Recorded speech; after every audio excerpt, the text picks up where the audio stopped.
नमस्कार जय जगन्नाथ सांग मैंने स्मिता किचन ओडिया को आपण मानक समस्त अनेक अनेक स्वागत।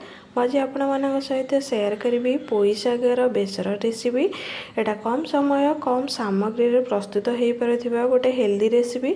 आपण मानक निश्चय पसंद आसीबो। जदि भल लागिबो आपण को रेसिपीटी ताल मो चैनल को लाइक करेंगे, सांग मान सहित निश्चय शेयर करेंगे। आउ जदि मो चैनल नुआ अछंती ताले प्लीज मो चैनल को सब्सक्राइब करबा पई भूलिबेनी। आउ जदि एमिति नुआ नुआ वीडियो नोटिफिकेशन चाहूँगी ताले बेल आइकन को प्रेस करने को भूलिबेनी। एबे चलते देखिबा आज रेसिपी। पोई सागर बेसर प्रस्तुत करने मुझे गोटे छोट साइज्र पोई को व्यवहार करिछि। ता सहित जहाँ भी साग थिला ताकू मध्य व्यवहार करिछि। माप हिसाब रे कहिले हाथकर पोई सेटा आपण माने छोट बड़ जो साइज्र पोई नेबे, किंतु पोईटा टिके कमलिया हेइथिले बहुत भल लागिबो पोई सागर बेसरटी। मु पोई को प्रथमे भल से धोई नेइछि, आउ साग को एमिति छोट छोट करी काटी नेइछि, आउ पोई को मध्य एमिति छोट छोट करी काटी नेइछि। आपण माने पोईटा एमिति छोट साइज रे काटिबे, आउ साग को मध्य एमिति छोट साइज रे काटिबे। ताहले पोई सागर बेसर प्रस्तुत कले खाइबा को बहुत स्वादिष्ट लागिबो। आउ बाकी सामग्री मु मध्य आपण मानको देखै नउछि। पोई साग बेसर रे पकेबा पई मु एठी गोटे बड़ साइज रा आलू को एमिति छोट छोट करी काटी नेछि। आपण माने निश्चय एमिति छोट साइज रे काटी नेबे आलू को। आपण माने आलूटा गोटे ही व्यवहार करिवे। पोई अनुसार मु आलू को व्यवहार करिछि। आपण माने जदि याठू बेसी परिमाण रे पोई यूज करचंती तो 2टा 3टा आलू निश्चय व्यवहार करिवे। मुझे पोई सागर पकेबा पई गोटे बड़ साइज्र बैगण को मध्य एमिति छोट छोट करी काटी नेइछि। आपण माने बैगण थिले मध्य यूज करि परिबे, नचेत बैगण जदि नथिबो आपण माने आ सहित मध्य कखारर व्यवहार करि परिबे। पोई साग बेसर प्रस्तुत करने पई आवश्यक अनुसार तेल मुझे सोरिष तेलर व्यवहार करिछि। आपण रिफाइन तेल मध्य यूज करि पारंती। आवश्यक अनुसार लूण, मुझे कौन सी मसलार व्यवहार करेनी। आवश्यक अनुसार हलदी गुंड आउ काश्मीर चिली पाउडर अल्प किछि। बेसर बाटिबा पई मुझे नहीं 3टी सुखिला लंका। आपण माने सुखिला लंका जगार मध्य कंचा लंकार व्यवहार करि परिबे। मुझे गोटे चामचर जीरार व्यवहार करिछि, 2 चामचर सोरिष। मु आपण मानकु कहिनेली जो अनुसार पोई से अनुसार आपण माने बेसरटी व्यवहार करिवे। मुझे जेतिकी परिमाण रे पोई नेइछि से अनुसार मु गोटे चामचर जीरा, 2 चामचर सोरिष ता सहित 3टी सुखिला लंका व्यवहार करिछि। प्रथमे हम याकू अल्प पानी देइकी ग्राइंड करि नबा। आपण माने ध्यान रखिबे जे बिल्कुल बेसी परिमाण रे पानी एथरे देइकी ग्राइंड करिवेनी। देखंतु मु अल्प ही पानीर व्यवहार करिछि। आपण माने जदि बेसी परिमाण रे पानी यूज करूचंती ताहले हमर बेसरटा पानिया हे जिवो आ बिल्कुल भल लागिवनी। सेति कम परिमाण रे पानी देइकी आको ग्राइंड करि नबा पूरा प्लेन रे।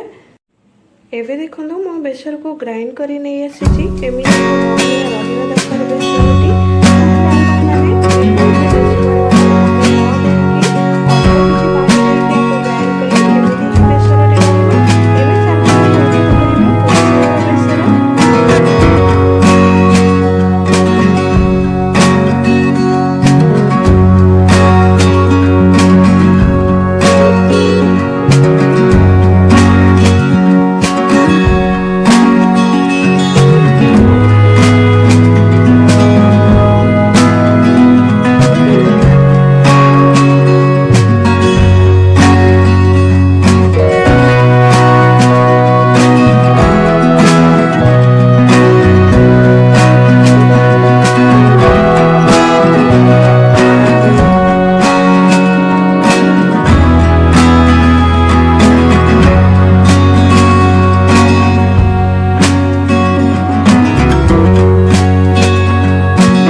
एबे हमर कवर करिवार पूरा 10 मिनिट हो गलानी। एबे मु कवर काढ़ी आपण मानक देखै नउछि जे आमर पोई शागटी भल से हो सारी कि नहीं देखो आपण मैंने केते सुंदर देखा जाउछि।